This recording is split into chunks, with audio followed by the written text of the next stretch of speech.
Fala galera, Will Detilha aqui, Thiago e Guilherme. Nós vamos fazer aqui um episódio que eu vou chamar de 2.1 aqui no podcast do Cavalo e do Gorila. Eu convidei o Guilherme para a gente falar sobre será que uma pessoa que não crê em Deus pode ser uma pessoa boa, né?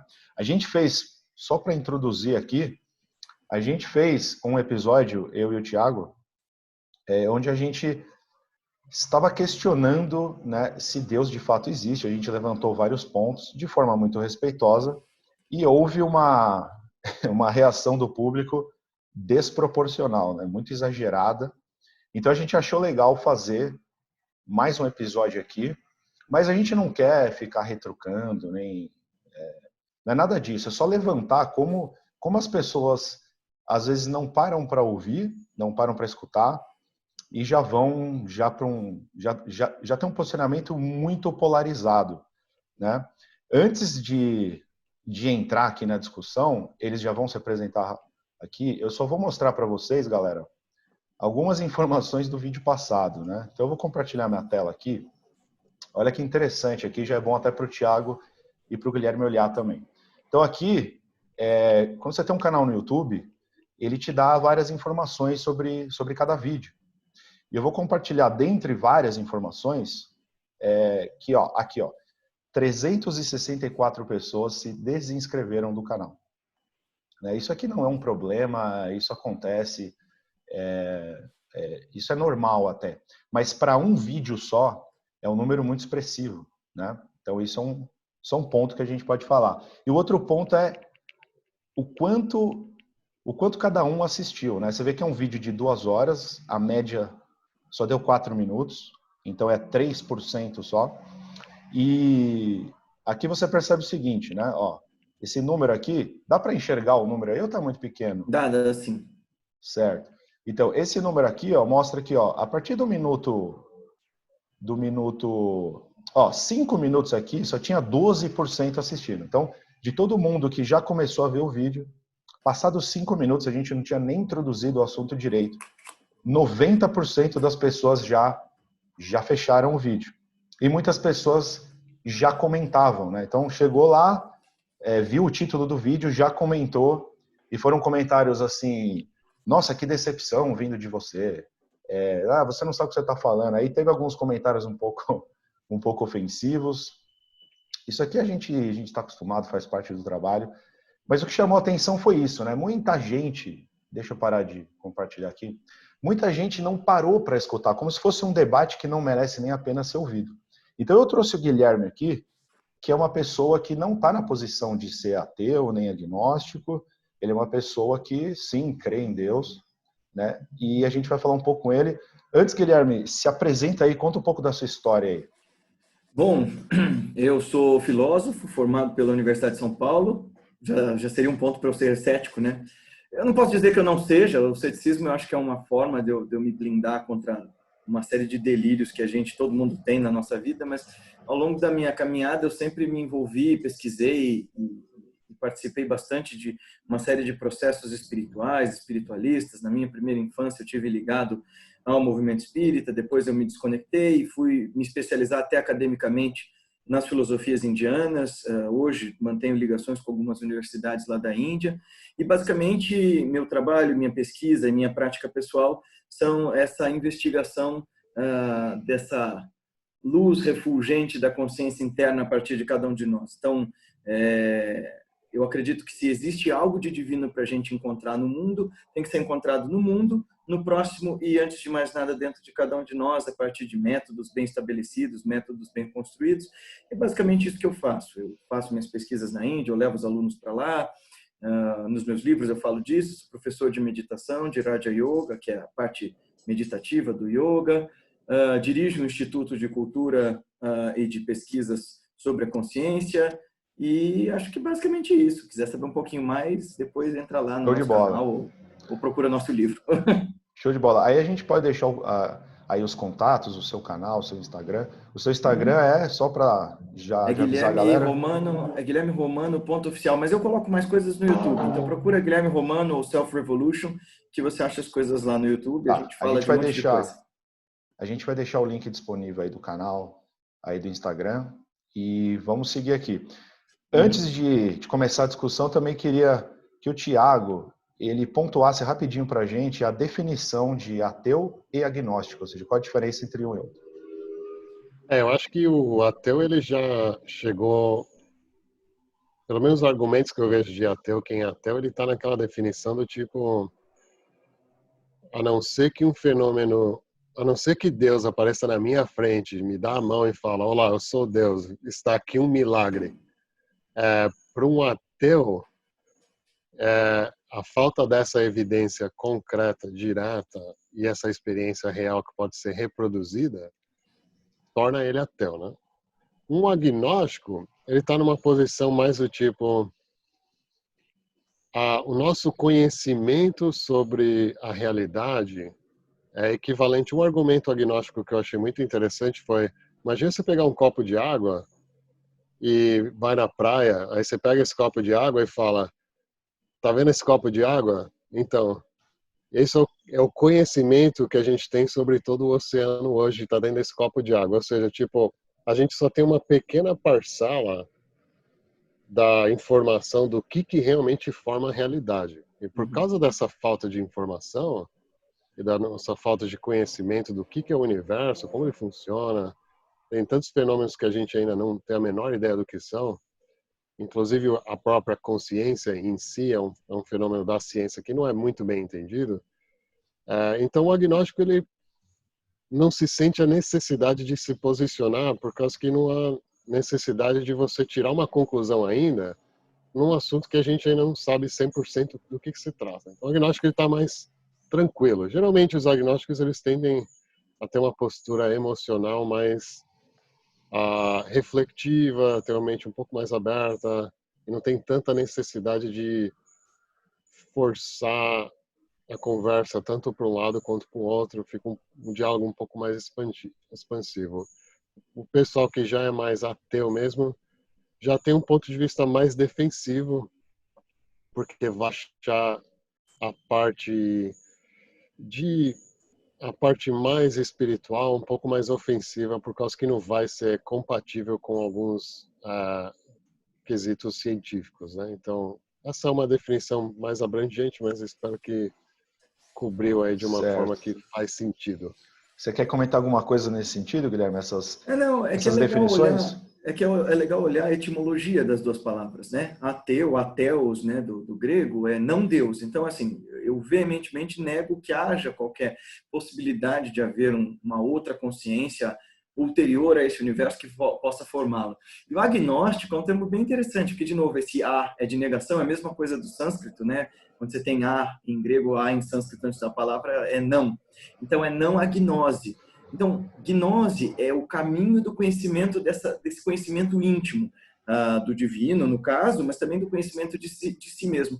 Eu acho engraçado quando a palavra para aquele que duvida, né, coloca em suspensão, em ceticismo, qualquer transcendência, seja agnóstico. Porque, no fim das contas, o gnóstico e o agnóstico vão ter posicionamentos muito parecidos, que é, eu vou investigar com as armas e as ferramentas que eu tenho, tudo que eu puder para tirar o substrato desse conhecimento. A diferença é a questão de método. O agnóstico vai dizer, eu não tenho instrumento para falar sobre o transcendental. O pessoal da gnose, né, que é todo esse caminho da mística ocidental, vai dizer, não, existe método, existe sistema, e a partir dessa repetição desse sistema, você pode chegar a essa experiência do transcendente. Eu acho que essa que é a grande parada. Tem duas coisas importantes, né? Eu vi o vídeo e eu vi a reação das pessoas. Então, para começar, eu queria comentar duas coisas. Primeiro, é muito importante, sobretudo no mundo plural, que não existe mais fronteira e nem barreira. Quer dizer, no meio da pandemia, estamos três aqui, cada um num canto do mundo, conversando entre si. Se não houver uma abertura sincera para que a gente consiga ouvir a ideia do outro, com abertura, simplicidade, honestidade, e sem um estado de combativo, sem que eu ache que o outro, só porque pensa diferente de mim, é meu inimigo, putz, nós perdemos enquanto humanidade, não é mais nem enquanto indivíduos ou enquanto grupos sociais. Se a humanidade não tiver capacidade de fazer esse diálogo e de se abrir para opinião diversa, cara, ferrou-se tudo.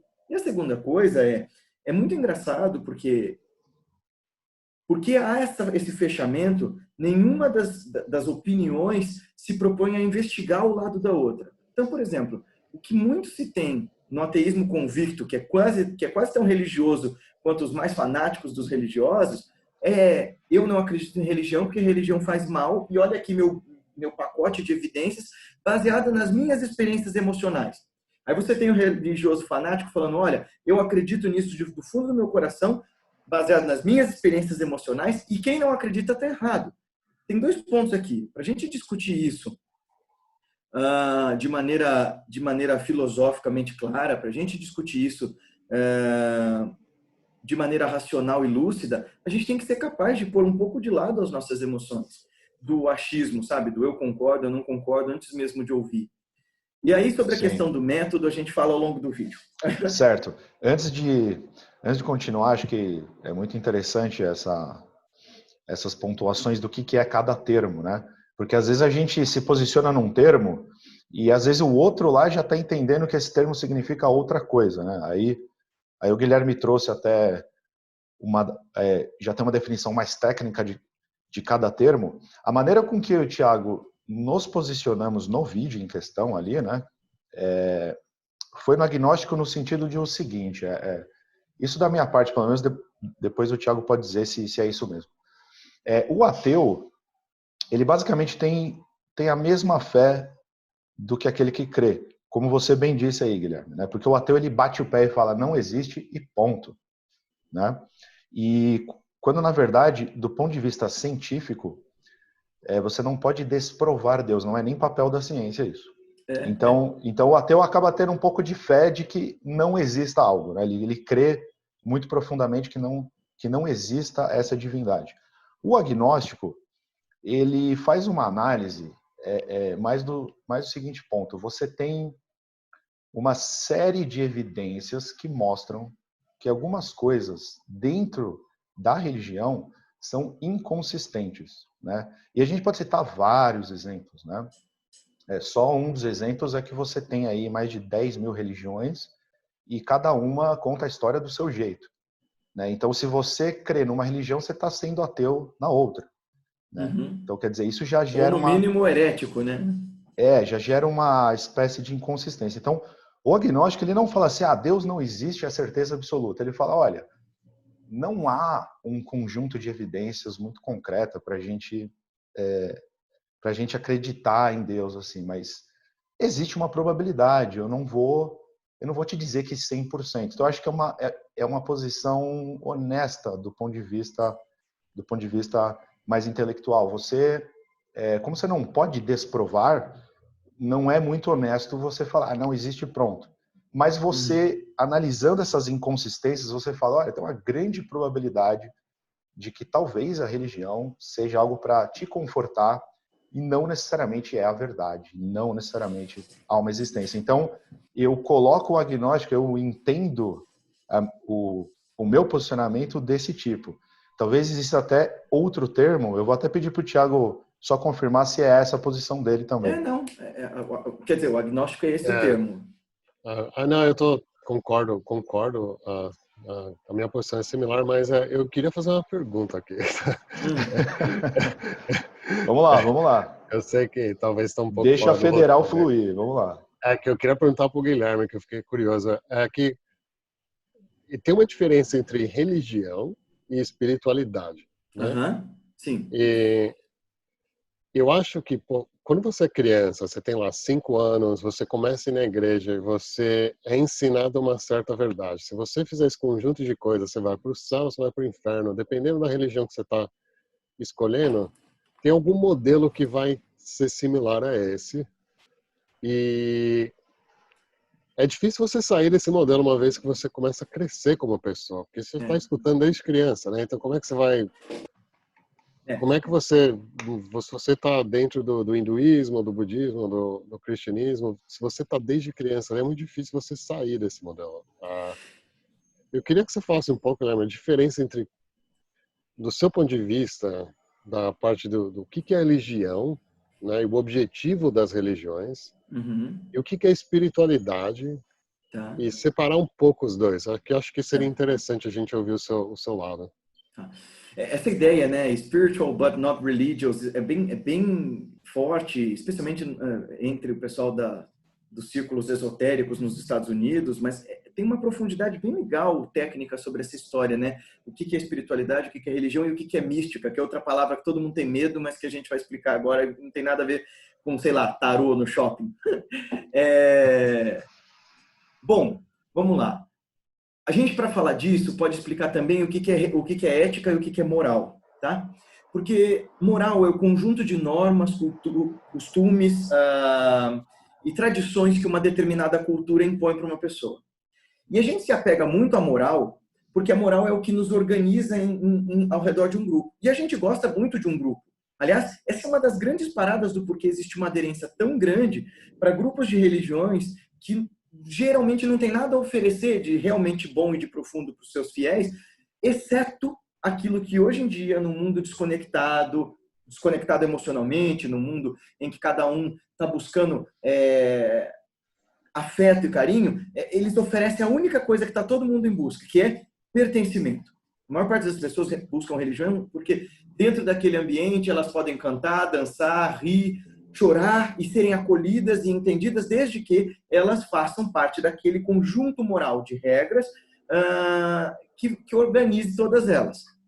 Então, a moral ela serve para manter uma sociedade, ela é um elemento de ligação social. Só que a moral ela tem data de validade.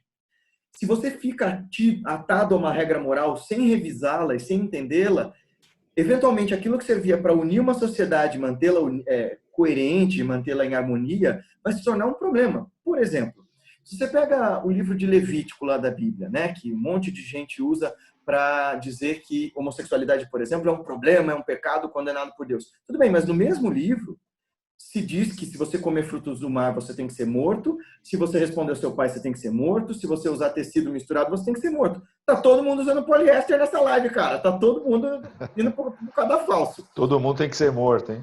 Então, assim, nós temos que olhar a historicidade de determinados textos. Especialmente porque, de novo, religião não tem a ver com essa espiritualidade. Religião é uma amálgama entre crenças espirituais, crenças sociais, costumes e cultura de um povo que são dados para organizar um povo. Se a gente olha lá para trás, religião tinha a ver com o povo do qual você vinha. Por exemplo, você não perguntava para a pessoa, lá na época do Império Romano, logo que veio a cristianização do Império Romano, se a pessoa era, ou do advento do Islã, você não perguntava para ela, você é, sei lá, israelita, você é árabe, você é persa. Você dizia, você é maometano.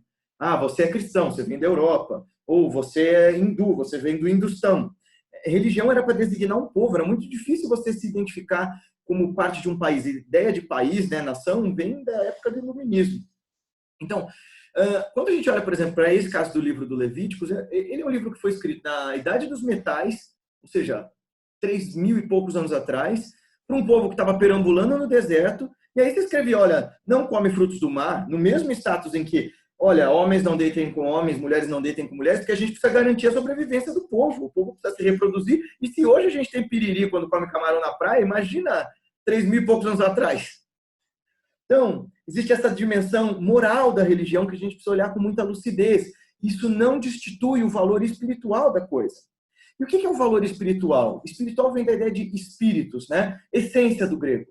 Se a gente tirar da equação a ideia de que o espírito seja, sei lá, para o católico, o sopro divino, a forma sua semelhante a Deus, para o espírita, essa centelha sem forma que está em evolução, para o hindu, essa consciência pura sem forma, nunca criada, nunca desenvolvida. Se a gente tira tudo isso da equação e pensa o que é espírito, espírito seria a sua essência mais profunda. Aquilo, sei lá, que de Tiago e William, mais profundo, além de Tiago e de William, fica se você tira nome, forma, tempo, espaço, a sua consciência mesmo. Será que sobra alguma coisa para além do corpo? Será que a gente é só esse emaranhado de emoções, esse monte de reações químicas? Eu gosto de pensar que não. Espiritual ou espiritualidade é o que trabalha com essa essência do eu sou. Quem sou eu de verdade? E, de alguma forma, as tradições religiosas trabalharam muito belamente sobre tudo isso, a partir das místicas. Então, o que é a mística? E o que é o que a gente hoje costuma chamar de espiritualidade? Toda religião tinha um núcleo fechado, geralmente, que se preocupava em praticar os ensinamentos que dessem uma nova qualidade de beleza à vida, uma qualidade prática do viver. Isso é o que a gente chama de mística. Mística vem do grego, né, de mystis, da mesma raiz de mistério, que não tem nada a ver com toda essa parafernália de misticismo barato que a gente vê por aí. Mística é aquele ensinamento que era secreto, não porque era proibido. Era secreto porque, olha, uma vez eu vi isso do meu mestre, né? Isso é para poucos, não, no caso do yoga e da meditação, isso é para poucos, não porque seja secreto ou sectário, mas porque, na verdade, poucos o querem. Aí eu perguntei, mas por quê? Foi bem simples, porque o caminho que qualquer mestre propõe, de verdade, é um caminho que dói, demora e dá muito trabalho. Exatamente como cuidar do corpo, né? Tem um custo para isso. Agora, cuidar da essencialidade do que é espiritual em você não requer só você suportar a dor e a privação física, requer você reconhecer que boa parte do sofrimento que você passou foi produzido pelos seus próprios enganos, ou, em outras palavras, foi produzido por você. E isso dá muito trabalho. Dentro das tradições místicas, então, assim, toda religião produziu uma mística, que tem sistema claro, determinado, bem organizado, para desenvolver essa transformação de consciência, essa transformação de valores, essa transformação ética e esse contato mais profundo com o divino aqui no real. E isso é um pouco de ética, né? Eu comecei explicando o que era moral, não expliquei o que é ética. Ética vem do grego, né? Ethos, que é abrigo, morada, é onde eu me refugio. Então, é bem engraçado porque os dois termos vêm de culturas muito distintas, né? Moral vem do latim, que é morus, que é costume, obrigação, dever, que é a cultura romana, a cultura guerreira, a cultura militar. E você tem ethos dos gregos, que é uma cultura mais reflexiva, uma cultura mais sapiente, vamos dizer assim. É muito engraçado, porque a moral é o costume rígido, que não se questiona. E o ethos, da ética, é justamente questionar o costume. Não é possível ser espiritualizado sem ser ético. E, portanto, não é possível ser espiritualizado sem você questionar os valores. E, portanto, para você ser espiritualizado, você tem que questionar a religião na qual você está dentro. Porque senão ela não desenvolve. E se ela não desenvolve, ela é uma coisa morta. Eu acho que isso é muito interessante que você falou, porque isso até encaixa com aqui o próximo tópico, porque eu tinha deixado alguns tópicos anotados, a gente não precisa seguir nessa ordem, mas eu tinha deixado, que é justamente isso. Por que as pessoas elas se sentem tão ofendidas quando você questiona a sua crença, né? Então, se você fala com... Não são todas as pessoas, mas a grande maioria dentro de um grupo religioso, se você questionar e você começar a esmiuçar aquilo, você vai ver que elas nunca pararam para se fazer tais perguntas. Aqueles que aceitam dialogar, vamos dizer assim, de 10 pessoas, 9 não aceitam dialogar. Se você começar a falar a palavra questionamento, o cara já entra em modo de defesa e fala, não, você não sabe de nada, e não sei o que, e já faz que nem o pessoal fez aí, né? Já se desinscreve do canal. Os que aceitam dialogar, que são pessoas mais tranquilas e tudo, às vezes você percebe, você começa a fazer pergunta, começa a ir a fundo, você começa a notar que existem perguntas que eles nunca fizeram, como se eles não soubessem questionar, né? E então o que a gente pode entrar aqui na discussão é isso. Por que incomoda tanto questionar, né? Já que na verdade deveria fazer sentido você questionar assim como o Guilherme falou. E mais um ponto só que eu também queria comentar é que nessa definição de espírito do Guilherme, ele deu ali uma definição mais técnica, eu acho que dá para um ateu, dá para um agnóstico aceitar essa definição tranquilamente, né? Não necessariamente precisa de uma divindade para você encaixar essa definição de espírito. Esse é só um detalhe também que ficou no ar para mim muito claro. Antes de você responder, Guilherme, vê se o Thiago quer comentar alguma coisa de tudo que foi falado. Aí muita coisa foi falada. Achei legal, deixa rolar. Então vamos que vamos. Acho que a última coisa que eu podia falar sobre esse lance só é assim, o lance da espiritualidade versus a religião ao invés de te doutrinar, a espiritualidade te convida a experimentar. Acho que essa é a coisa mais interessante e importante e que já começa a responder a tua pergunta, Will. para que a gente consiga viver nesse mundo de uma forma mais leve, mais bonita, mais profunda e mais inteligente e até eficiente, a gente tem que ser um pouco mais ousado nessa atitude científica de experimentar. Experimentar a ideia do outro, experimentar o ponto de vista do outro, entender a forma do outro apreciar a vida, que é tão legítima quanto a sua, só é diferente. Show. E por que você acha que a pessoa fica tão nervosa assim, né? Eu fico me perguntando, o que me vem à cabeça, que do jeito que as pessoas discutem, me parece que a religião ou alguma crença específica entra como um pilar que dá uma sustentação para a pessoa. Mas isso é em Né? qualquer coisa, Will. Isso é em qualquer coisa e isso é até um mecanismo de defesa. Isso tem mais ciência do que filosofia envolvida. Pelo seguinte, para a gente conseguir se desenvolver enquanto sociedades, enquanto tribos e enquanto, sei lá, enquanto espécie, a gente foi acostumado a criar sistemas para economizar energia, sobretudo energia cerebral, que é onde mais se gasta energia. Então, a gente age por tentativa e erro.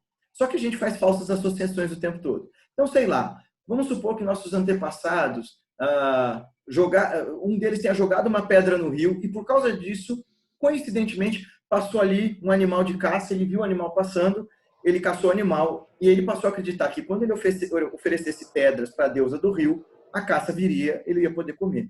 Isso vai se reproduzindo, pensa enquanto isso vai se reproduzindo durante milênios e milênios e milênios, mas veja aí, quando alguém chega para, sei lá, para a 28ª geração dessa tribo e diz, escuta, é só você sair para caçar e você não precisa jogar pedra no rio. O cara vai ficar profundamente ofendido porque desde o meu ancestral isso funcionou.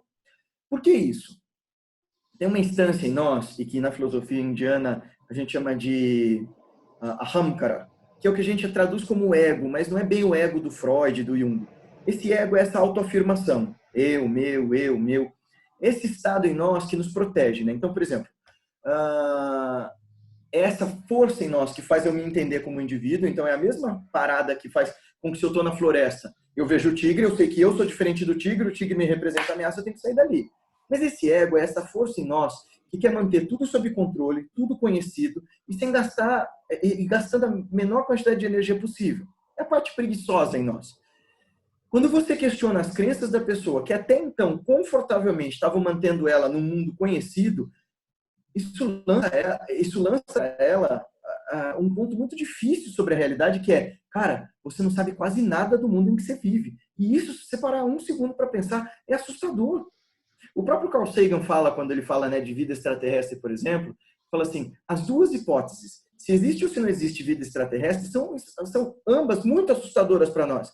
Se existe vida extraterrestre, quem são esses caras? Onde eles estão vivendo? Será que eles são mais poderosos do que nós? Será que eles representam ameaça para nós? Por outro lado, se não existe vida extraterrestre at all, caraca, meu, esse universo infinito, só tem a gente aqui? Meu Deus, que coisa assustadora, né? Então, qualquer fronteira do desconhecido nos incomoda. Mas esse é o trabalho dos grandes professores, né? O Rubem Alves, que é um grande educador, falava que o trabalho de um bom professor é causar espanto nos alunos. E toda vez que a gente descobre alguma coisa boa no meio dos nossos aprendizados, a parada é essa, você tem um puta espanto, né? De, caraca, eu não sei se vocês lembram disso. Eu lembro sempre do dia em que eu me dei conta de que eu sabia ler. Eu era bem pequenininho e tal, e eu comecei a ler lá, eu estava fazendo aqueles exercícios, né? De juntar sílaba, juntar letra. Eu li ortodontista. Caraca, eu sei ler, puta merda, eu sou um gênio, né? A gente tem essa coisa de quando a gente descobre que a gente sabe. Essa é a questão. Se por um lado a gente está muito preguiçoso e não quer se desafiar com conhecimentos maiores do que os limites da nossa consciência, falta entre cada um de nós e entre todos nós a capacidade de estabelecer um tipo mais sofisticado de comunicação baseado em diálogo e compaixão. Essa é a parada. Porque a forma da gente se comunicar, assim como boa parte das relações que a gente tem na sociedade, elas são muito combativas. A gente começou a acreditar que a natureza a base da natureza é competição, e guerra e disputa. E hoje tem algumas coisas bem legais, assim, vale a pena os ouvintes darem uma procurada, por exemplo, no Humberto Maturana, que é um cientista, um biólogo, que, dentre as descobertas que ele fez e das teorias que ele faz, uma delas é que, para a vida ser viável, competição não é uma regra total da natureza. Ao contrário, competição é uma coisa que acontece pontualmente em determinados lugares. Você não vê, por exemplo, sei lá, o leão comendo mais do que ele precisa ou matando só por diversão as presas dele. Né? Então, há na natureza uma harmonia, e o Maturana escreve isso de forma belíssima, e o cara é cético, e o cara é ateu, ele fala, olha, por falta de um termo melhor, há uma força que organiza a vida, que a gente pode chamar até de amor, ou o que quer que seja, mas que parece que nos convida sempre a aspirar pelo melhor e a nos organizar de uma forma harmônica. É que nos contaram que a gente precisa competir uns com os outros, e a gente caiu nessa história. Veja, é muito interessante, o Maturana diz isso em termos biológicos, ele vai falar, olha, quando a primeira célula, que era boa em processar alimentos, se juntou com uma segunda, que era boa em caçar esses alimentos, e houve essa primeira simbiose, a vida se tornou possível. Então, a história da vida é toda de cooperação e colaboração. Então, a gente precisa desenvolver essa capacidade técnica de dialogar. O que Katsu que é um diálogo, né? Quem define isso muito bem é o David Bohm. Ele fala o seguinte, que porque a gente está baseado numa sociedade de competição, a gente ou vai para o debate ou a gente vai para a aula, para a palestra, né? Então, a parada é a seguinte, numa palestra, o sistema de comunicação é vertical. Eu falo, vocês aceitam, as áreas de vocês, se é uma aula, se é um professor, vocês aceitam, balançam a cabeça e vão para casa. Numa conversa a gente fala e pouco ouve, é o que a gente faz, sei lá, a maior parte do tempo no WhatsApp, na internet, e por isso que as pessoas não param para ouvir um diálogo mais longo, mais profundo no YouTube, por exemplo. O debate tem uma lógica de combate. Eu tenho uma opinião, você tem uma outra, alguém vai sair perdendo, alguém vai sair ganhando. Alguém vai sair convencido, alguém vai sair desconvencido. O diálogo é uma outra parada. O diálogo é uma proposta de uma comunicação aberta desses espíritos, né? Dessa essência por essência, de coração para coração. Olha, eu chego aqui na moral e digo, eu ofereço o que eu tenho de melhor para vocês, vocês aceitam e me entregam também o que vocês têm de melhor. E não necessariamente a gente vai concordar, mas a gente vai estabelecer pontos em comum que estabeleçam um tipo de comunicação que faça com que a gente produza e comunique e solucione as coisas juntos, não mais de forma antagônica. Só para fechar essa ideia, tem uma história muito legal que o Swami Vivekananda, que foi um grande sábio do século XIX, contava. Ele diz assim, sobre essa coisa de romper com o conhecimento antigo, né? Ele disse que um sapinho nasceu num poço. Então esse sapinho passou a vida inteira nesse poço e toda a realidade dele era esse poço porque ele nunca conseguiu escalar para fora. Tinha comida para ele no poço, tinha água abundante para ele viver, para ele se desenvolver. Um dia, sabe-se lá por quê, caiu um outro sapo dentro do poço, um sapo mais velho, um sapo vindo do mar.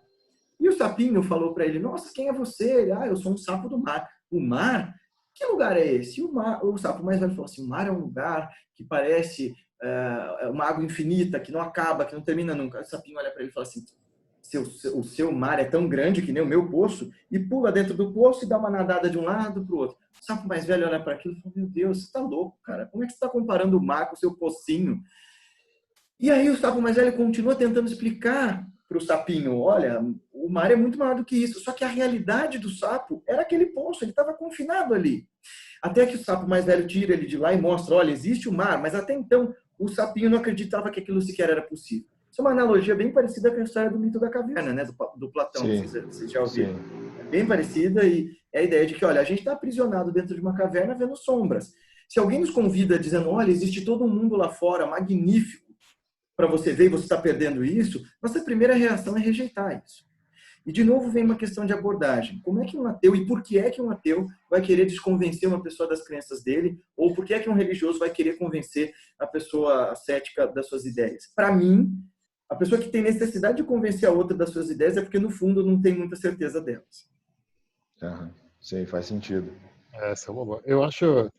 Eu queria falar, eu não sei o que você tem na pauta aí, mas Não, manda bala, manda bala. um tema que eu me interessa, que eu acho interessante é que não sei também o que você acha sobre isso, é a coisa do... Eu sempre tive muita dificuldade em assimilar isso quando eu era criança, que eu fui introduzido ao catolicismo. Eu tinha muita dificuldade em aceitar o conceito de existe um livro que é 100% verdade, 100% sagrado e é 100% inquestionável. E se você questionar, amigão, se Você tá prepara. mal. Você vai passar uma Fritar. eternidade sendo torturado de formas as quais você não imagina. E, e aí você acha, esse conceito parece ser tão forte que qualquer debate, até hoje, que eu tive com uma pessoa que está mais aprofundada na parte religiosa, sempre volta para esse ponto. Mas na Bíblia, ou no Corão, ou em Na si, Torá, ou nos você Vedas, ou no Tao Te quiser, Ching, etc. e tal. vai estar lá, e se está lá, amigão, você não tem a autoridade, É você engraçado isso. não se compara com aquele livro. Você perto daquele livro você está Quem é assim, você? tá longe.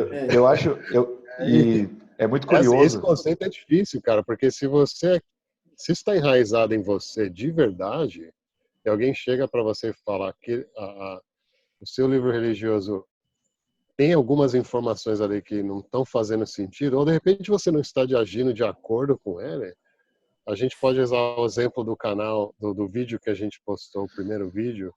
Teve uma série de comentários ali que me parece que não estão de acordo com as próprias religiões que estavam sendo é, faladas, nem no próprio comentário. Então, tipo, na Bíblia você não pode fazer isso ou aquilo, mas a pessoa está fazendo isso no próprio comentário.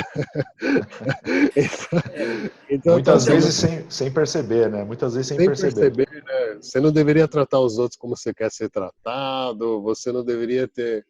ah, eu Respeito, acho isso. compaixão. Você não acha. Você teve dificuldade com isso, Will? Eu tive muita dificuldade na eu minha tenho até pesquisa. hoje. E foi uma Então, coisa que foi esse difícil para mim engolir, cara. Foi difícil para mim, assim, mas como. Será que a gente atingiu o pico da sabedoria espiritual com esse número de nesse páginas aqui? nesse Será que sou ponto, eu? nesse ponto eu sempre fui muito questionador desde criança, né? Eu sempre quis saber um pouco mais a fundo. Eu sempre fazia a próxima pergunta. Ah, por que que isso é assim? Ah, porque não sei quem falou. Aí eu pensava comigo e falava, não, mas isso não explica, né? Só porque alguém falou não quer dizer que isso seja assim por causa disso. Então, para mim, das, uma das grandes falhas em defesa de quem crê em Deus é se basear na Bíblia, né? Porque o grande argumento é que está escrito na Bíblia. Então, se está na Bíblia, tá lá e acabou. E aí, quando você faz um argumento, você questiona alguma coisa e tudo, e a pessoa ela não consegue responder diretamente aquilo, ela conta uma passagem da Bíblia. E aí ela quer te convencer com uma passagem da Bíblia. Então ela está usando de novo a mesma forma de argumentação. Então eu acho que essas pessoas, na verdade, elas nunca se sentiram confortáveis para questionar a Bíblia. Elas nunca se sentiram à vontade, né? E É, aí, depois o Guilherme pode falar como ele vê essa questão. Eu acredito que tem pessoas que são questionadoras e veem muita coisa interessante na Bíblia. Mas eu vejo que a maioria das pessoas que seguem uma religião, e no caso, se for uma religião que se baseia na Bíblia, eles não são confortáveis, porque seria uma espécie de pecado, seria uma coisa muito, muito maléfica. E aí já me cabe também que tem uma reflexão no seguinte ponto. Se a educação religiosa foi passada dessa forma, me parece que são pessoas que têm uma espécie de uma vontade de manipulação e não deseja ser questionado. Quando você passa uma educação religiosa do tipo, se você ficar questionando muito, isso é ruim, você é uma pessoa do mal, você é uma pessoa do demônio, isso significa que é um estudo, né? É uma filosofia, não sei do que a gente pode chamar, mas é uma crença que não deseja ser questionada. E se você está seguro, né? Se você está muito seguro, se você entende que aquilo faz bem, aquilo é a verdade, você deveria resistir a todos os questionamentos, né? E aí a gente deu exemplo no vídeo aí, o Thiago, a ciência, ela se baseia no oposto. A ciência só avança porque ela é feita de questionamentos. Ela tem até um conceito do método científico é falseabilidade. Se você tem uma teoria, ela precisa ser falseável. Até o ponto que toda a comunidade ataca a teoria, se ela se mantém de pé, ela ganha mais força científica. Até o momento que já se tentou falsear tanto que chegou-se à conclusão que ela é um fato. E aí vira fato científico, que é o caso da gravidade e da evolução de Darwin. Por enquanto, né? Pode ser que... É que a gente está vivendo uma época, tão estranha que certas coisas que são assim, dados comuns, né? Então, por exemplo, a gente fala da Bíblia ser um livro engessado. Existem notas na Bíblia Católica, por exemplo, que afirmam a teoria de Darwin não como algo descartável, mas como parte do processo da criação. Quer dizer, então, a gente chega a um ponto interessante, né, Will, sobre isso, que é, se você realmente tem fé nessa parada, você não precisa convencer ninguém disso e não precisa ficar ofendido se ninguém acredita. Porque é algo tão íntimo, é algo tão profundo e tão sincero em você que não depende do outro confirmar ou desconfirmar. Isso é muito infantil da nossa parte, acreditar que alguém tem que bater o pé e dizer para nós, né, conforme eu confirmo meus pontos de vista na medida em que o maior número de pessoas repitam o que eu acredito. Santo Agostinho e Tomás de Aquino já falavam disso, né? A fé era uma dádiva da graça tão poderosa que ela se sustenta para além de qualquer questionamento, porque ela é uma experiência íntima. Bom, falando das escrituras, eu sempre tive problema com isso, né? Não à toa eu fui fazer filosofia, eu sempre fui bastante cético. E aí eu fui conhecer um pessoal do sufismo, que é a mística islâmica, que é a prática, seria o yoga, é a via mística do Islã, é a experiência, né, do divino através da... Eles, por um acaso, né, se juntaram ao Islã, mas tem sufis que não são islâmicos. E essa amiga, que é uma grande professora de sufismo, falou assim para mim, que quando você literaliza o ensinamento espiritual, ele já morreu. Eu falei, meu Deus, como assim? Porque o ensinamento espiritual ele tem uma capacidade orgânica, porque ele é simbólico. Se aquilo é uma revelação espiritual, vamos supor, vamos dar esse crédito para todas as religiões, porque se a gente der para uma, tem que dar para todas. Vamos dar esse crédito para todas as religiões, dizendo que a consciência divina, Deus, Allah, não sei lá, Brahman, Yahvé, se manifestou de tempos em tempos para povos diferentes, dizendo, olha, essa aqui é a verdade. Bom, primeiro ele disse em tempos diferentes, verdades diferentes para povos diferentes. Será que a verdade muda? Ou será que essa verdade era aquela porção de verdade que a gente tinha condição de acessar? Né? Se isso é revelação espiritual, ela não pode ser literal. Porque se ela é literal, ela tá circunscrita a um tempo, lugar e contextos históricos muito específicos. Se todas as verdades da Bíblia forem literalizadas, então a última verdade delas tem 2000 anos. 2000 anos é tempo pra caceta, já passou coisa demais. Né? E uma vez que a própria religião se reinvente, nas notas da Igreja Católica, tem lá a admissão à teoria da evolução, as mulheres hoje... É engraçado, porque você vê muito desse fundamentalismo em algumas vertentes do neopentecostalismo evangélico brasileiro, né? Só que eles esquecem que, por exemplo, mulher pastora era uma excrescência até pouco tempo atrás. Revisar isso e dizer, olha, a mulher pode ser pastora, é porque as pessoas reinventam e reinterpretam a própria tradição. Questionar os próprios valores é parte essencial da ética. E uma vez que você vive de tentar convencer do outro dos seus valores, você é um moralista, você não é um ético. E não raro, você precisa defender certos valores porque, no fundo, você não os executa, né? Certo. Eu acho que... E aí, sobre a escritura, uma coisa legal que essa minha amiga falou é assim, se você pega, por exemplo, ela era muçulmana e fala, se você pega o Corão e fala lá que o profeta matou tantas pessoas e para isso que ele provou que Deus, enfim, Deus é grande porque ele matou, porque a guerra que ele fez matou tantas pessoas. Se você entender isso, você leva o conceito de jihad que os extremistas têm levado.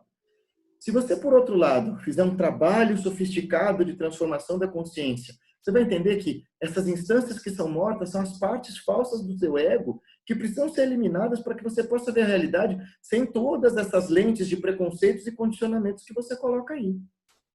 Mas é uma forma de interpretar. Sim.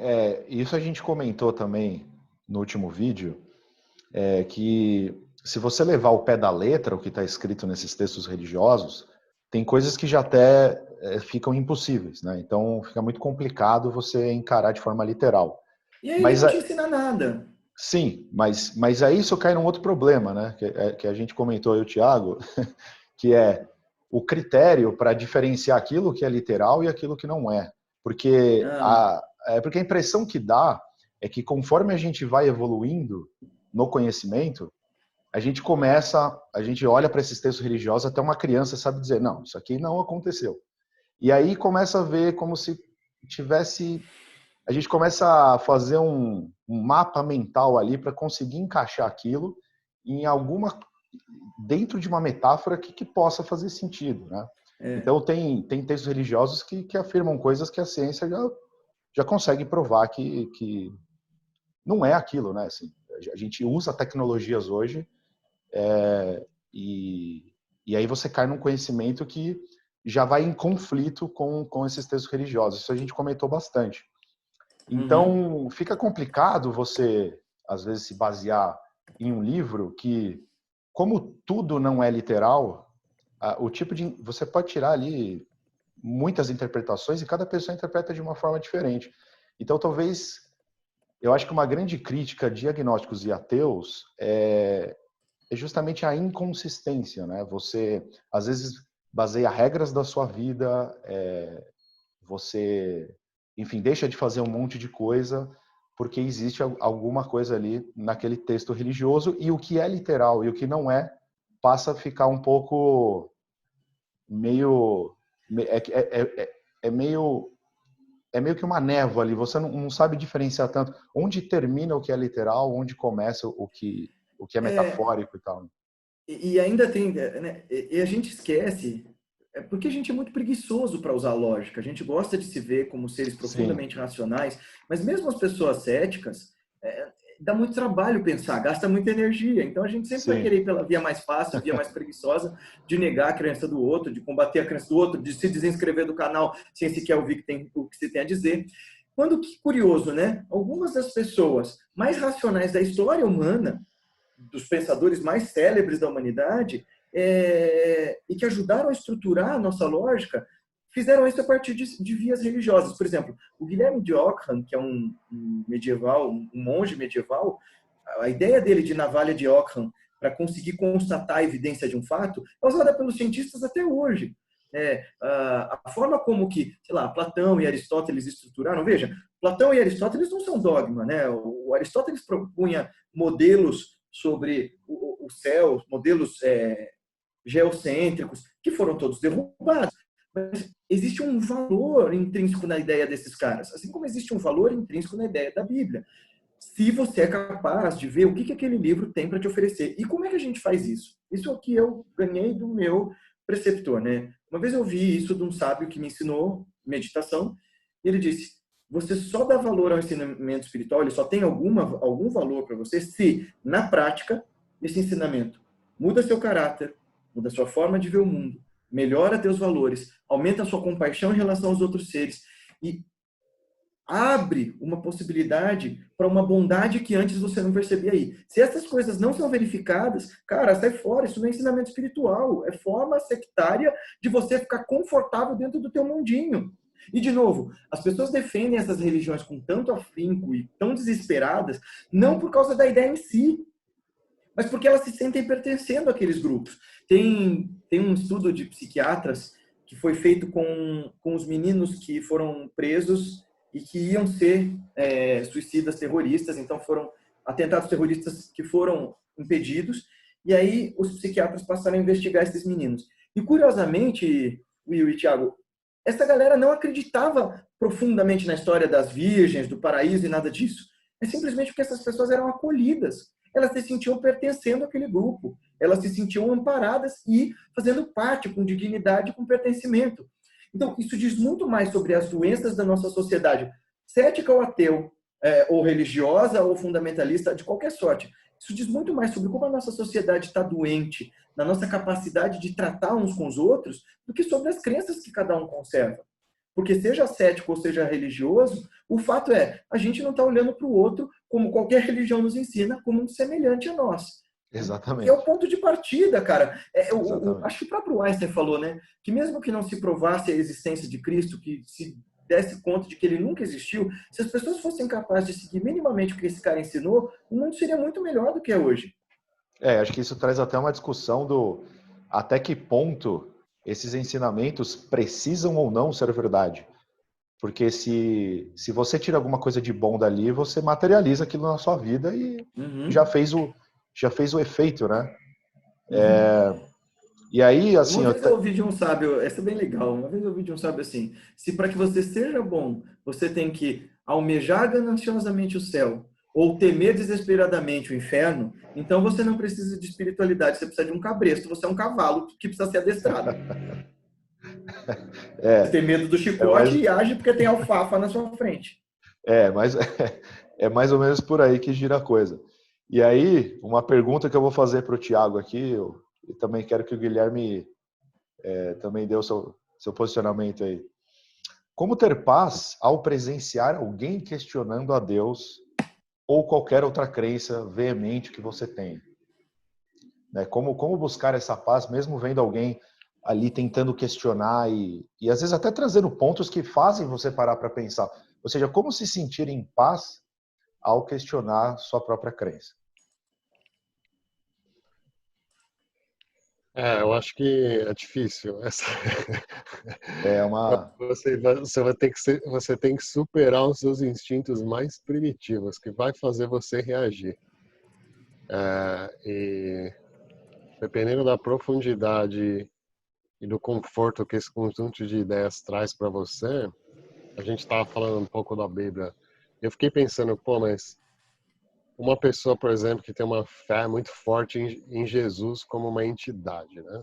E aí essa pessoa associa questionar a Bíblia a questionar essa entidade de Jesus e associa isso a um desrespeito, né? Então você está questionando a Bíblia, você está questionando Jesus, então você está desrespeitando Jesus. Se você está desrespeitando Jesus, você está me desrespeitando porque Jesus e eu, amigão, a gente é um só. é brother, velho. O cara, entendeu? Então a gente tá no...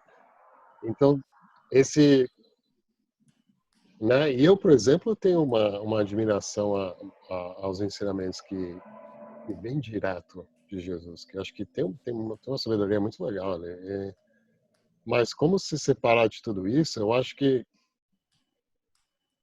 a gente tocou um pouco nesse assunto no comecinho do podcast, que foi para o bem maior da sociedade, a gente tem que fazer esse esforço de separar o que são ideias do que separar ideias de você Pessoas. mesmo, né? Então tem um conjunto de ideias que não é necessariamente você, né? Você não é as suas ideias, né? Quem é você mesmo e o que você é, existe uma camada que você vai, aos poucos você vai tirando essas camadas e vai tentando descobrir quem você realmente é, e na profundidade maior da sua essência, você não vai ser as suas ideias. As suas ideias são só produtos do que você fabrica como pessoa, como a sua mente fabrica. Então, se separar das ideias, acho que é um grande passo. Você não é o Corinthians, você é um torcedor do Corinthians. Se o Corinthians perde, você não perde. O time de futebol perdeu a partida, mas você continua igual. Você é separado da entidade Corinthians. Acho que esse aí Então, pegou na se veia. alguém ofende o Corinthians, ele não está ofendendo você. Ele está ofendendo o time de futebol Corinthians. Você não é o Corinthians. Que não Agora, paga você suas pode contas. gostar do Corinthians. Você pode gostar do Corinthians, mas não significa que você é aquilo. E acho a separação é muito difícil fazer. Uma vez que você está bem enraizado naquele conjunto de ideias, é muito difícil fazer, mas eu acho que a partir do momento que você consegue fazer é que a vida começa a ficar interessante, porque você começa a poder ter a capacidade de conversar com qualquer pessoa sem se sentir ofendido. Eu acho isso muito louco, porque você pode conversar com um cara que está fazendo o seu café da manhã lá na padaria, você pode conversar com o cara que está do seu lado, você pode com qualquer pessoa, de qualquer lugar, e você passa a enxergar o mundo de outro ângulo. Você vê que, se você... A questão é a seguinte, né? Se você tem um irmão gêmeo ou uma irmã gêmea, vocês nasceram no mesmo tempo, na mesma hora. Só que um bebê foi nascido no Rio de Janeiro, na Baixada Flamenguista. O bebê vai ser flamenguista. O outro bebê foi levado ao Japão e vai nascer aprendendo japonês e todo enraizado na cultura japonesa. Então você percebe que o ambiente forçou o jeito que essas pessoas cresceram. Então, se você consegue se colocar no lugar de outra pessoa, você percebe que se você tivesse no lugar daquela pessoa, você pensaria provavelmente as mesmas coisas. Se você tivesse nascido no Japão, você provavelmente pensaria muito mais como um japonês, falaria japonês, nos costumes japoneses. Então, você percebe que se você separa a questão de separar a ideia, separar o costume, separar a tradição, você percebe que aí volta aquela questão, mas então quem é você? Se você é só um conjunto de ideias que está sendo, de informação que está formando esse indivíduo, mas se você tira tudo isso, né? Sobra o quê? Quem que é você mesmo? Acho que essa é a busca que é interessante. Mas é difícil. É o pai Essa é a grande parada da meditação, né? Você ir removendo todos esses condicionamentos, todos esses atributos e indo na essência. Quem é você se não sobrar mais nada? É engraçado, né? Porque os indianos têm uma noção, eles chamam de Panchajanani, que são as 5 mães. Eles vão dizer que todos nós temos 5 mães que nos acolhem, nos nutrem, fazem a gente ser quem a gente é nessa construção circunstancial de quem a gente se apresenta, né? Então a nossa terra-mãe, a nossa pátria-mãe, a nossa língua, a nossa cultura, a nossa mãe biológica e a mãe divina, por assim dizer. Então, como a gente é apegado à nossa mãe biológica, se alguém xinga a nossa mãe, a gente fica pé da vida, a gente fica assim quando alguém questiona a nossa cultura, nossos costumes, nossa pátria-mãe, a nossa língua falada, ou, sei lá, a nossa religião professada. Porque são coisas que nos nutriram, que nos fizeram chegar até onde a gente chegou. Mas é isso que o Tiago falou. Nós não somos nossas ideias. O Sócrates falava isso, né? Feliz de um povo que é capaz de discutir ideias e não discutir pessoas, que passa mais tempo discutindo qual é a solução para a nossa sociedade, como a gente pode ser mais realista, mais compassivo, menos consumista, como a gente pode ser mais ativamente bons do que ficar discutindo, sei lá, quem saiu no Big Brother, quem brigou com quem e quais são as fofocas da semana. E é por isso que está tão raso o debate. A gente está discutindo pessoas. Se você não concorda comigo, você é feio em cara de melão, para não dizer aonde o nível vai, né, do debate. Não, você não tem os mesmos pontos de vista que eu, você... Sabe? Isso é absurdo. Peraí, tudo bem, aqui tá bem, nós estamos num canal que trata de saúde física, de musculação e tudo mais, mas por causa disso que eu li alguns comentários, né? Se atenha a falar do que você sabe. Veja, você não pode dizer que é a favor de democracia e de livre diálogo se você não deixa as pessoas se expressarem. Em primeiro lugar, o canal é teu, né? Você fala do que você quiser. E as pessoas têm que ter essa abertura para ouvir. Não porque, nossa senhora, o William e o Thiago vão dar a última palavra, e se eles não disserem como eu acredito, vai me doer, porque, nossa, minhas crenças são tão frágeis que elas vão ser demolidas se eles falarem que não acreditam no que eu acredito. Tem o lance da Bíblia também, né? É engraçado, porque todo defensor fanático da Bíblia esquece que ela é um livro que foi construído e muito bem pensado. A Bíblia foi produto de um concílio, que era uma reunião de padres e sacerdotes no começo lá do cristianismo, que escolheram dentre os vários livros que falavam desse personagem histórico, que foi o Jesus de Nazaré, quais livros iam fazer parte do conjunto da obra que eles iam usar para instituir a religião deles. Então, assim, para começo de conversa, nós temos... Jesus teve 12 discípulos, supostamente pelo menos 12 que ele escolheu a dedo. Desses 12, só tem 4 que são evangelistas. E todos os outros têm evangelhos assinados por eles. Por que esses outros não estão lá? Não tem evangelho de Pedro ou de Tomé, etc. e tal.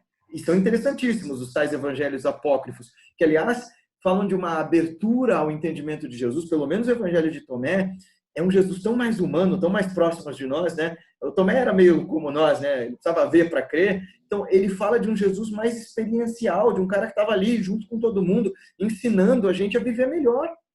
Então, questionar os seus ensinamentos não é deixá-los menos sagrados, é dar mais beleza para eles. Se você é capaz de questionar suas crenças e ainda assim elas resistem, puxa vida, então essas são crenças que valem a pena ser seguidas.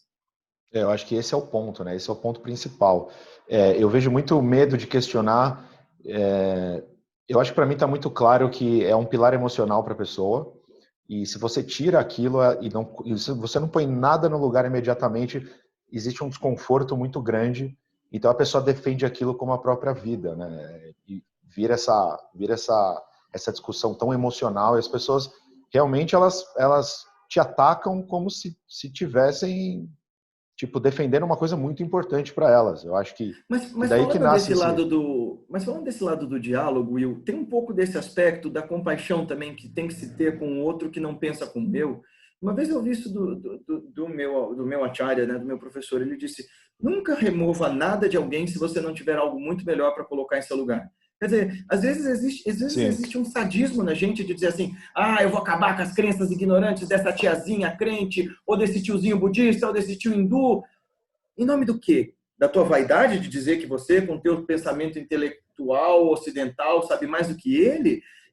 Se aquela tiazinha consegue ser mais bondosa, compassiva, caridosa e amorosa com as pessoas do que você, com a tua tão aclamada sabedoria, seja ela qual for, então, cara, cala tua boca e deixa ela seguir a vida dela. É a mesma coisa para quem é da religião afro, né? A gente ataca tão violentamente o pessoal das religiões afro. Algumas das pessoas mais bondosas e sábias que eu conheci na vida são seguidores de religiões afro. Isso não muda o fato de que ele pode ter... A matriz religiosa pode ser completamente diferente da minha, a liturgia pode ser diferente da minha, mas se o cara é capaz de ser bondoso, sábio e caridoso com quem está à volta, poxa vida, né? Não é alguém que eu devo observar com certo carinho?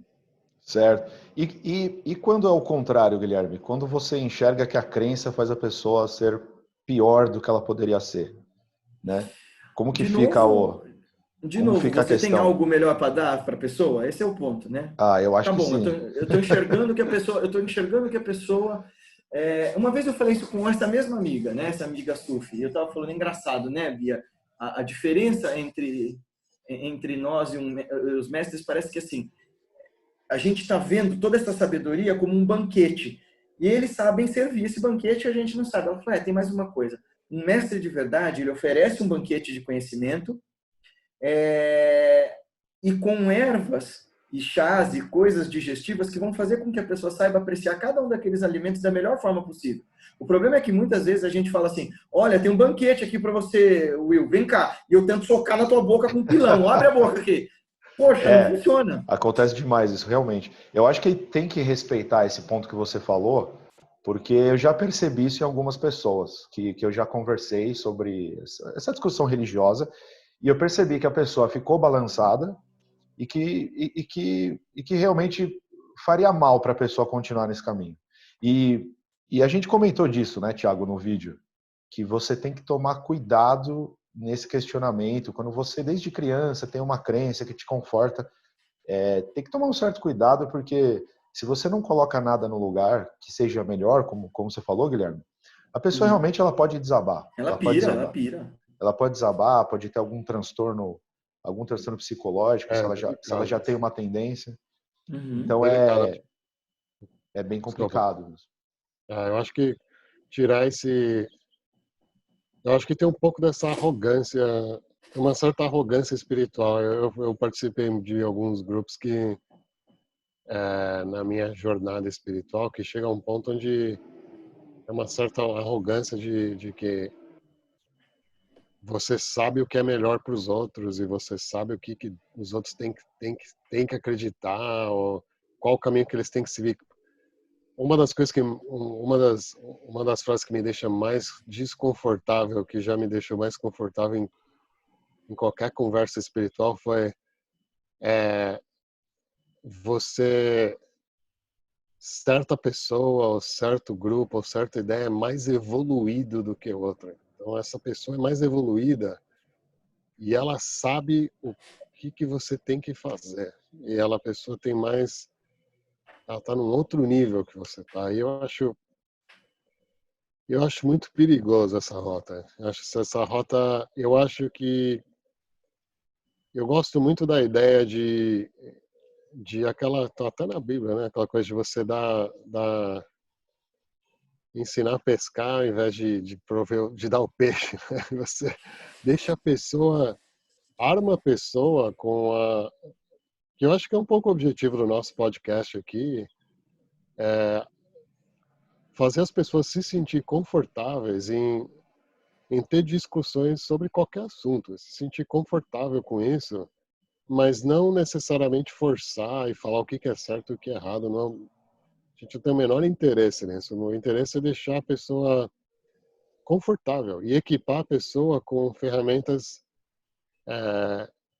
que ela decide o que ela deve ou não usar para descobrir a própria jornada da própria vida dela. Eu acho que quando começa a entrar muito no tipo, eu sei o que é melhor para você, eu sou mais avançado que você, eu sou mais evoluído,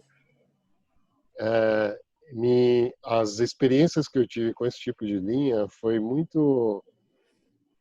não foi muito agradável e eu acabei vendo alguns comportamentos meio bizarros das pessoas que estavam nesse É porque tipo de vira dogma. megalomania, né? Ah, Vira, fica nós uma somos coisa os meio, eleitos. fica uma coisa meio que, sei lá, cara, se você se você estuda até os profetas mesmo, a gente falou isso no nosso papo anterior, você pega a essência dos ensinamentos dos grandes profetas religiosos aí, você pega Jesus, Buda, você pega os mais, sei lá, os 5 mais que mais disseminou no mundo as ideias. Assim. Você pega só a essência mesmo, pega lá 10 linhas, né, que resume a essência do que está tentando transmitir. Você vai encontrar ali espiritualidade e valor espiritual pro resto da sua vida. Se você Sim.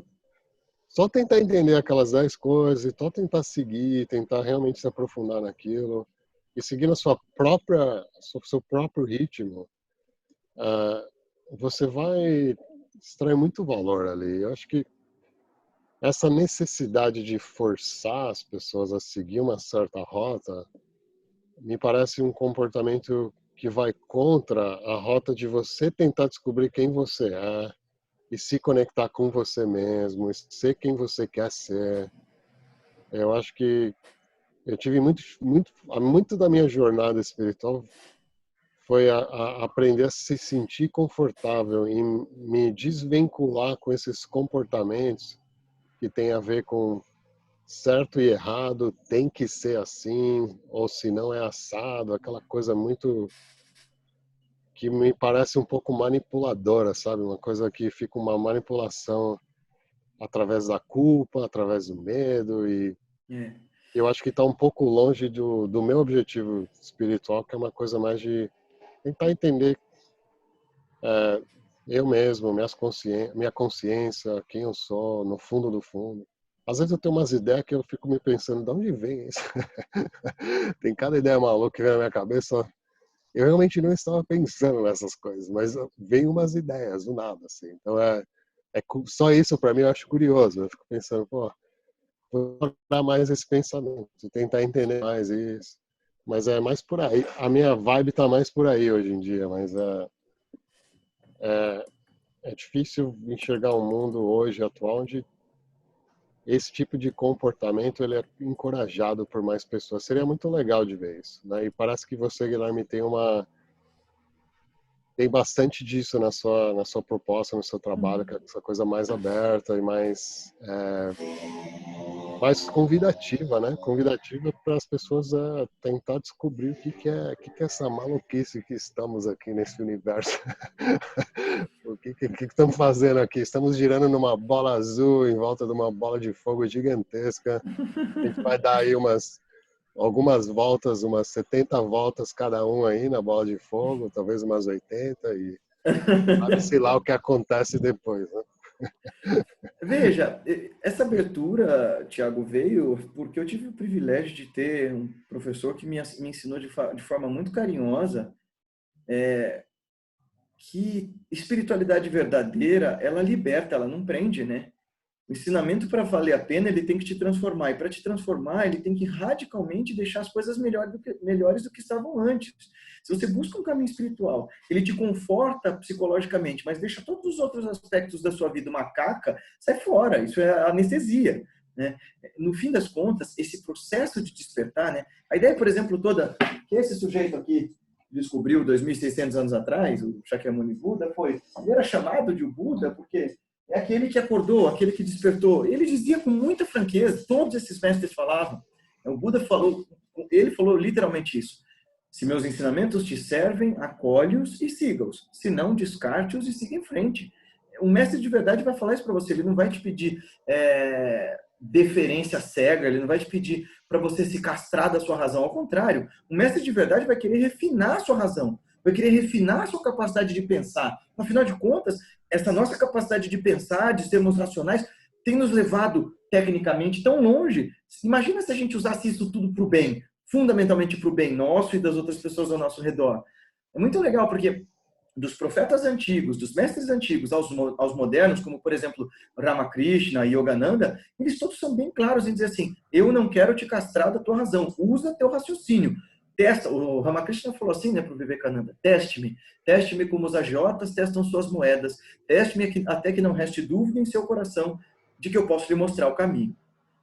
E tem uma passagem legal do Yogananda sobre essa coisa da religião moralista que tenta nos proibir, né? Porque essa passagem está até no documentário sobre a vida dele. O Yogananda, para quem não sabe, foi um grande mestre que viveu no século XX, ensinou, foi um dos pioneiros que trouxe o yoga como meditação, como caminho de autoconhecimento, autorreflexão para o Ocidente. Ele veio na década de 20. 100 anos, faz 100 anos que ele chegou no Ocidente. Inclusive, eu e o William fomos no templo de Yogananda. Sério? Lá em Encinitas? Putz, que legal! Que legal. Ele é um dos mestres. Nossa, é muito bonito lá, cara. É muito... Nossa, é fantástico o lugar. Fantástico. O trabalho dele é incrível. Você vê que ele é um cara tão pioneiro que ele fundou a escola dele lá na Índia em 1910. Naquela época ele já associava a meditação com um ensino técnico e formal. E hoje, 100 anos depois, mais de 100 anos depois, é que as outras escolas estão percebendo o valor intrínseco de prática meditativa dentro da educação de uma criança. E o Yogananda tinha um discípulo que era um ator de Hollywood, né? Porque o templo dele era ali pertinho também, né? E esse cara, imagina, ator na década de 40, toda aquela coisa do cinema explodindo. E aí ele chega no Yogananda e fala assim, mestre, a vida inteira, as religiões e os caminhos pelos quais passei se preocuparam em dizer para mim o que eu não podia. Você não pode isso, você não pode aquilo, você não pode isso, você não pode aquilo. Pois bem, minha pergunta para o senhor é, o que é que eu posso então? O Yogananda olha para ele e fala assim, do you smoke? Né? Você fuma? Aí ele fala, sim, então pode continuar. Tá? Você bebe? Bebo. Então pode continuar. Você abusa do sexo oposto promiscuamente? Então pode continuar. Aí ele fala, pera. O senhor está dizendo que eu posso vir aqui no templo, meditar com todo mundo, me sentir super espiritualizado e quando eu voltar para lá eu posso continuar com a minha vida igual? Ele fala, absolutamente sim. O que eu não posso te prometer é que se você praticar esses ensinamentos, naturalmente o desejo de fazer as coisas que te façam mal não saia de você e te abandone completamente.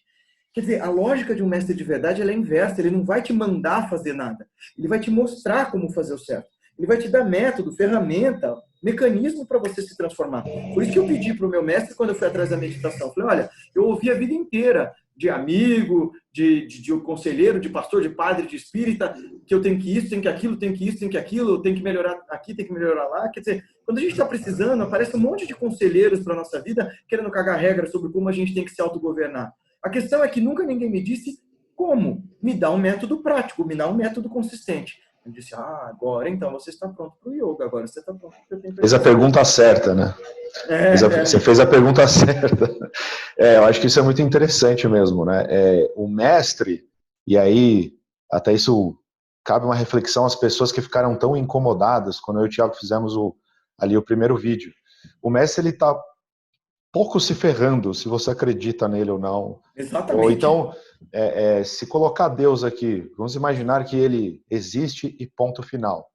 Ele não está preocupado se tem seres humanos que duvidam dele. Né? Isso não é uma ofensa para ele, isso seria uma coisa humana e muito infantil. Né? Então, se você crê em Deus, e até tem uma pergunta aqui, será que é possível ter paz? Né? Se você vê alguém que vai questionar uma crença tua ou vai questionar Deus, se você crê em Deus, você deveria entender que ele está muito pouco preocupado se todas as pessoas do planeta acreditam nele, né? Você se beneficia dessa crença do seu jeito e faça essa reflexão aqui do vídeo que tá te fazendo bem? Tá te fazendo bem? Você é uma pessoa melhor ou você está se desinscrevendo de um canal aí que eu não sei qual é, só porque alguém está te questionando, né? Será que você está se afastando de uma pessoa só porque ela questiona? Então, será que isso é saudável? Acho que cabe essa reflexão, né? Vamos jogar isso para o campo das outras reflexões, né, Will? Porque desde 2013, quando esse acirramento político do brasileiro começou a acontecer, e veja, acirramento político este baseado em pouquíssimo estudo, baseado em pouquíssimo aprofundamento, todo mundo defende política, defende religião como se fosse paixão, e aí que está um dos grandes erros nossos, não é do campo emocional esse tipo de discussão, até mesmo a fé tem que ser discutida à luz da razão, ela tem que ser discutida com argumento, com cadência, com lógica. Os grandes pensadores, sei lá, de Shankaracharya a Santo Agostinho, de Guilherme de Ockham a Avicena, né, e Averroes, esses mestres todos, de todas essas culturas, os caras eram profundamente lógicos para discutir as ideias deles. E já chega gente, sei lá, em grupo de WhatsApp de família e, nossa, eu não concordo com você, está cancelado. Peraí, como é que você cancela teu pai, tua mãe, teus irmãos? Que coisa maluca é essa? Ou a pessoa sai do grupo, ou ela sai do seu canal, ou ela te bloqueia no Facebook, no Instagram. Quer dizer, ela não pode mais olhar para tua cara. Respira fundo, cara. Você tá hiperventilado. Opa, slow down. E outra, né? O lance é assim, se você Deus tá é realmente... Essa foi a melhor. Você tá hiperventilado, meu. Essa daí eu vou usar, hein, Guilherme? Você tá hiperventilado. Coloca o hashtag aí, hashtag hiperventilado. Uma coisa que eu tenho muito respeito no Guilherme é que ele é um cara profundamente, né, que ele tá muito, muito conectado à religião, e você vê uma paz interior muito grande, né? Ou seja, se você falar que não acredita, ele tá bom, tá ok. E eu acho que esse é um sinal que você tá no caminho certo. Esse é um sinal que isso tá te fazendo bem, né? É quando você tem, eu acho que no final das contas, a melhor coisa que você pode buscar na sua vida é a paz interior. Porque a gente tem muitas inquietações, né? A gente tem uma... É só sobre isso, né? Então, essa deveria ser a finalidade, né? Acho que isso é muito poderoso, porque se você analisar de uma forma objetiva, 90% de todos os medos, dores que você já sentiu na sua vida, ansiedade, preocupação, ocorreram na sua mente. Uhum. E não ocorreram na realidade. Se você para pensar, quando você era criança ou mais jovem, você estava morrendo de medo de fazer uma aula nova ou da prova que você tinha que passar no teste de algum exame ou de uma namorada que você tinha, ou sei lá o que for.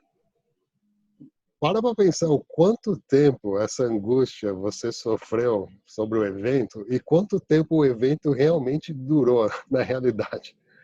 Ou seja, a maior parte do tempo e de todo o sofrimento que a gente tem está ocorrendo dentro da gente, né? A gente está ali pensando, mas a gente tem conta para pagar ou tem uma coisa que não está certo na vida e tá. Então, você atingir esse nível de paz interior com você mesmo, com o que está acontecendo dentro de você, nossa, cara, isso é uma maravilha. Acho que se todo mundo consegue ir um pouco mais nessa direção, você passa a sofrer menos, né? Você fica mais de boa, né? Bem, eu não vou ficar sofrendo dentro da minha mente antes de dormir, eu não vou ficar preocupado com a morte ou com o vírus agora, o corona. Eu vou fazer o que eu posso fazer dentro das minhas áreas de controle e ficar de boa, amigão. Curtir a experiência no meu planeta azul aqui, dar uns rolês em volta do sol e vamos ficar numa boa, velho. Mas é interessante esse conceito, né?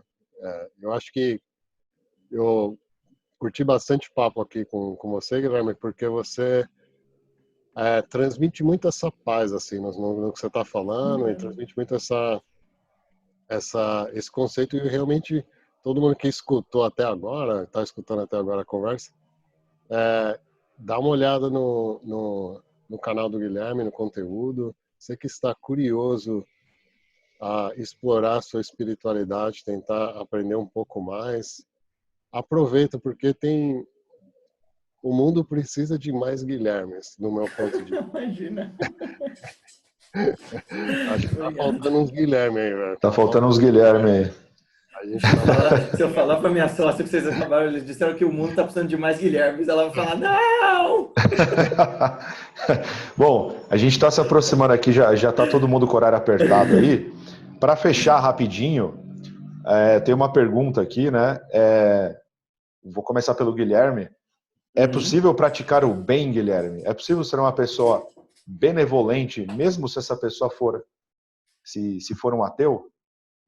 Fundamentalmente, você deveria praticar o bem, especialmente se você for religioso, sem esperar nada, porque foi o teu Jesus, foi o teu profeta, foi todos esses caras que disseram: faça o bem desinteressadamente, sem ver a quem, né? Faça o bem sem esperar recompensa, sem esperar nada em troca. Quer dizer, esperar o céu já é uma troca, já é uma forma de ganância espiritual. Então, é fundamentalmente importante que você faça o bem sem esperar qualquer tipo de recompensa transcendente. A recompensa já está no ato de fazer o bem, de satisfazer-se com o bem causado, com a alegria causada. Algumas das pessoas mais bondosas e generosas que eu conheci na minha vida são ateus. De novo, eu vim da Faculdade da Filosofia da USP, o maior centro de ateus que tem no Brasil, e alguns dos meus melhores amigos são ateus. A minha melhor amiga da faculdade, até é convicta, ela brinca comigo que eu não acredito em Deus, mas eu acredito em você. Mas é muito interessante, porque quando a gente condiciona o nosso ato ético, o nosso ato bondoso a um temor, ele já não é mais puro. Né? O Kant falava bastante isso, e o Kant, ao contrário do que as pessoas pensam, né? O Immanuel Kant, filósofo, ele era luterano, então ele acreditava em Deus e tal. Ele dizia, a ação mais virtuosa, a ação que ele chama de ação moral, é aquela que você faz porque você vê que ela é correta, você enxerga valor em cumprir aquilo, você faz porque é certo, não porque existe um Deus para te punir ou para te recompensar. Do contrário, a nossa relação com Deus é uma relação comercial e é uma relação muito pobre, muito mesquinha. E se Deus é onipotente, onisciente, onipresente e omni-amoroso, né? Se ele é todo amoroso, primeiro ele está se lixando se você acredita nele. Ele seria muito mesquinho para ficar lá igual uma velha tricotando e olhando e falar assim: o Tiago disse que não acredita em mim. 10 anos de inferno para você, seu otário. Que tipo de Deus bondoso é esse, né? E segundo, que tipo de Deus é esse que vai esperar que eu seja bondoso só porque ele vai me recompensar? Ele não é um banco, né? Eu não estou fazendo investimento a longo prazo para recolher no dia da minha morte. É muito pobre esse tipo de relação com o sagrado. E isso é outro problema da nossa sociedade. Em qualquer nível, até mesmo no acadêmico, científico, está tão entremeada essa ideia de sociedade de consumo que, sei lá, pesquisa hoje em dia não é mais feita pela pureza do conhecimento, mas sim pelo tipo de investimento que ela vai dar. A fé que você professa geralmente tem a ver com o lucro que você vai ter em cima disso, ou com um clube de pessoas. Tem gente falando para mim que quer entrar em sociedade esotérica, em sociedade de conhecimento e de dilapidação da consciência, porque quer fazer network. Cara, sei lá, vai para o Rotary Club, vai para um clube de empresários. Não perde seu tempo com um caminho espiritual. E não perca o tempo de quem quer ser espiritualizado. Por fim, eu diria que assim, espiritualidade de verdade às vezes dá para ser praticada melhor por quem não crê em nada do que por quem diz que crê em tudo, mas não pratica. Show de bola. Alguma coisa a acrescentar, Tiago, nessa pergunta? Você pode repetir a pergunta? É possível praticar o bem mesmo sendo ateu? Sem dúvida, né? Mas a questão aí é qual é a sua definição de bem, né? O ponto Sim, de vista de bem vai ser diferente de pessoa para pessoa. Então, é possível você tomar qualquer ação que vai ter um impacto, independentemente da sua crença, sem a menor dúvida. Agora, a minha recomendação é você tomar uma ação que tenha um impacto que causa benefícios às pessoas que fazem parte da sua vida, da sua comunidade. Elas se beneficiam de alguma forma, de uma forma onde elas vão ter mais recursos financeiros, ou mais recursos emocionais, ou mais algum tipo de benefício. Se você fizer este conjunto de ações, você provavelmente vai aumentar as suas não só chances de sobreviver no longo prazo, mas você vai provavelmente desfrutar de uma experiência no planeta Terra mais legal, né?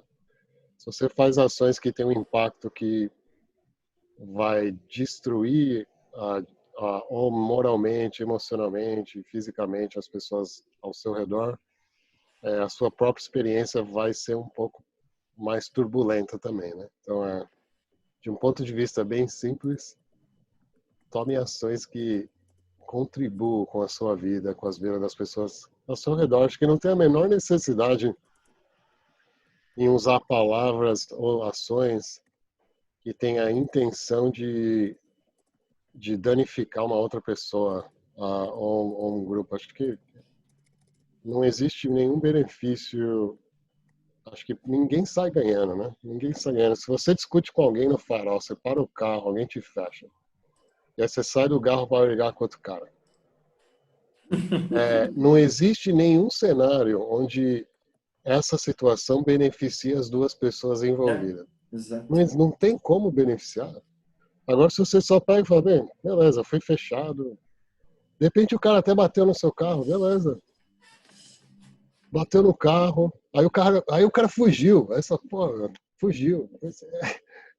Não Mas e tem o que daí, né? fazer, está fora do seu controle. Toca o barco. É a vida. A vida não é justa, ela não foi feita para ser justa e igual exatamente para todo mundo. Todo mundo tem o seu conjunto de desafios, todo mundo tem suas dificuldades, todo mundo tem a sua família, tem um lugar onde nasceu, tem a língua, tem seus pontos fortes, seus pontos fracos. E a gente nunca sabe. De repente o cara que te fechou e bateu o carro saiu correndo, a mulher dele estava grávida no hospital e ele tá super preocupado. De repente o cara é uma pessoa que foi De meio repente é sacana. só um cuzão mesmo. O cara é De sacana. repente. De repente Mas é é só a um vida. grande Então, cuzão. não existe um cenário onde você vai confrontar uma pessoa de frente a frente, onde, com a intenção de machucar uma outra pessoa, que você vai sair ganhando. É difícil imaginar esse cenário onde você sai ganhando. Então, faça ações que beneficiem as outras pessoas, que vai deixar a sua vida mais legal. E aí você vai conhecer O, mais gente, o que Bertrand vai Russell, conhecer né? mais Guilhermes aí. De repente, se vocês se conhecerem mais, a gente bota no canal aí. O Bertrand Russell, o Will, que é um filósofo ateu, respondendo de novo a tua pergunta, o Bertrand Russell, quando perguntaram para ele numa entrevista, ele já velhinho, Lord Russell, que conselho você tem para dar para as próximas gerações? Ele falou, eu tenho dois conselhos, um moral e um técnico, né? Um moral e um técnico. O técnico é, olhe tão somente para os fatos. Tira a tua emoção de campo e olha para os fatos tais quais eles são. Isso vai evitar com que você sofra, porque quando você quer interferir na realidade para que ela seja como você gostaria que ela fosse, a decepção geralmente é certa. E o conselho moral é: amor é sábio e o ódio é tolo. Haja então em nome desse amor, porque geralmente o ódio sai fazendo todo mundo se ferrar, todo mundo sai perdendo. Claro que o Russell não falou isso, porque você não gosta de inglês, ele não ia falar desse jeito. Mas é só complementando o que o Thiago falou, que eu acho legal. Ele Eu diz acho. assim, ele fala, hatred is foolish, love is wise. É isso aí. E É, o que você recomenda para evitar a hiperventilação?